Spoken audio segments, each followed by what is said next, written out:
BobsBurgers, a show about a family trying to make a living by selling burgers. Now, I don't know if I mentioned this before, but I'm sort of a softie for BobsBurgers. I feel it constantly gets overshined by other similar shows, such as Family Guy and American Dad. But boy oh boy, on May 27th, we get introduced to the BobsBurgers movie. And I'm not gonna lie, I thought we'd see a Family Guy movie by now. I mean, we already got to see the Simpsons movie back in 2007, which I was also a pretty big fan of as a kid. And not to say I'm complaining, I'm glad we got to see a Bob's Burgers movie, especially since they're jumping into the movie game. But this soon? Kinda surprising. I mean, it came out when exactly? That's right, in 2011. Well, I guess that's not too soon. I mean, hey, a decade plus isn't so bad, right? Of course, spoiler warning for anyone who hasn't watched the movie yet. And now for the big question, how does the movie hold up? Well, before we get into all that, be sure to click that like and subscribe button so I know you like my content. Without further interruptions, let's begin.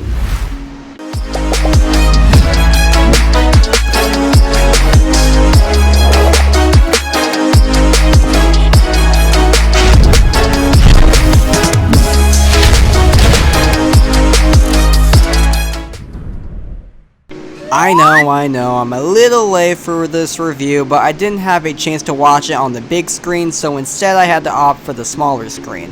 Thank you, Hulu, for making all this possible. Not to say that it's a sponsor, just that I have a subscription. So getting back to the question, how does the Bob's Burger movie hold up? To put it simply, yes, absolutely, yes it does.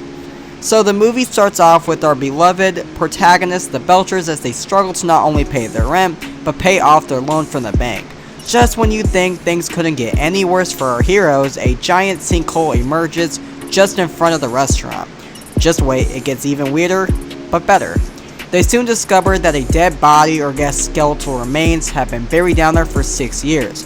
All of which the blame gets put on Mr. Fisholder, so Louise along with Jean and Tina take it upon themselves to save the family restaurant by proving Mr. Fisholder is innocent, so I guess he can cover their fees.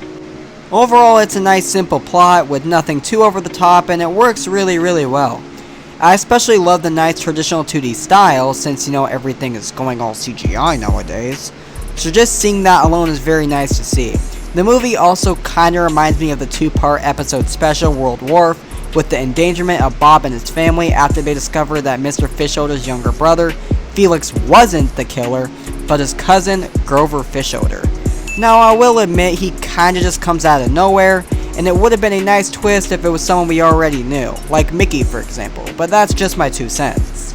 Of course, since it's Bob's Burgers, you gotta have them nice musical notes, and they really hit it out of the park. I wish there were a little bit more to go around, but the ones we did receive were very catchy, and honestly it still lives rent-free in my head as we speak. It's great. Another scene in this movie I would say brings it down a notch is the pacing. Like in the beginning it dives into the problem with the Belchers needing to come up with money, but then it starts to drag on a bit, especially when the kids go to see Mickey and his fellow carnies, but once they get into the musical numbers it pretty much evens out in my book. There were a lot of interesting and heartwarming moments in here, with Bob actually being the one to say we're not gonna die in this sinkhole, but Linda being like this is it, which is actually pretty funny, since in the beginning she's always the one to tell Bob to not give up, so it's really great how they build up to that moment. The next one is actually really interesting. We finally meet Bob's mother in a flashback, showing us the origin story, or I guess the idea of Louise's bunny ears. It's really great. They added that scene in there since this is the first time, if I'm not mistaken, that we get to see Bob's mother on screen and not just mentioned.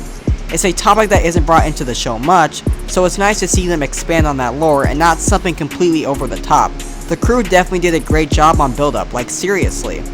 It of course has a nice happy ending of Grover, no, not that Grover, getting arrested and Mr. Fisholder paying for everything that's due, and of course having Jean and everyone play on the stage at Wonder Wharf.